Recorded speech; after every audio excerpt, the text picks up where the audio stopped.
विद्यार्थी और शेर। एक छोटे से नगर में 4 ब्राह्मण विद्यार्थी रहते थे। वे एक दूसरे के बहुत अच्छे मित्र भी थे। उनमें से 3 पढ़ाई लिखाई में बहुत होशियार थे और बहुत चतुर माने जाते थे। चौथा विद्यार्थी पढ़ाई में बहुत तेज नहीं था, लेकिन उसे दुनियादारी की समझ काफ़ी थी। एक दिन एक विद्यार्थी बोला, अगर हम लोग राजा के दरबार में जाएं तो अपनी बुद्धि के बल पर बहुत नाम और दाम कमा सकते हैं। सारे विद्यार्थी तुरंत मान गए। वे यात्रा पर निकल पड़े। रास्ते में उन्हें शेर की खाल और हड्डियां पड़ी मिली। पहला विद्यार्थी जोश में आकर बोला, हमें अपने ज्ञान की परीक्षा करना चाहिए। चलो इस शेर को फिर से जीवित करते हैं। मैं इसके कंकाल को सही तरह से व्यवस्थित कर सकता हूँ। मैं कंकाल में मांस और खून भी भर सकता हूँ। दूसरे विद्यार्थी ने भी शेखी बघारी, मैं फिर इसके शरीर में जान डाल सकता हूँ। यह फिर से जीवित जानवर बन जाएगा। तीसरा विद्यार्थी बोल पड़ा।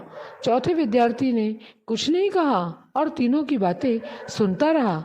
इसके बाद उसने अपना सिर हिलाया और बोला, ठीक है, तुम लोगों को जो अच्छा लगे वैसा करो, लेकिन पहले मुझे किसी पेड़ पर चढ़ जाने दो। तुम लोग बहुत होशियार हो। मुझे तुम लोगों के ज्ञान और बुद्धि पर पूरा भरोसा है।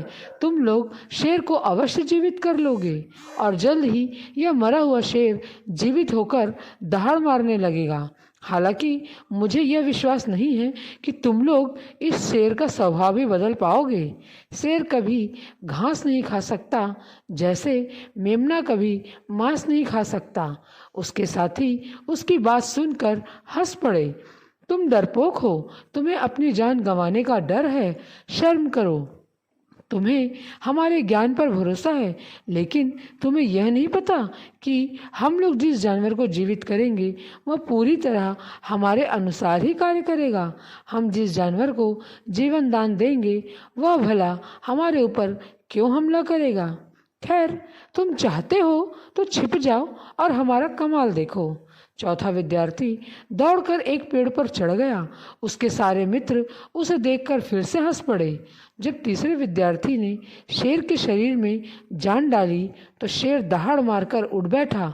उठते ही उसने तीनों विद्यार्थियों पर झपट्टा मारा और उन्हें मारकर खा गया। चौथे विद्यार्थी ने ईश्वर को धन्यवाद दिया कि उसने उसे दुनियादारी की इतनी समझ दी कि उसने ईश्वर और उसके बनाए हुए प्राणियों के काम में दखल नहीं दिया।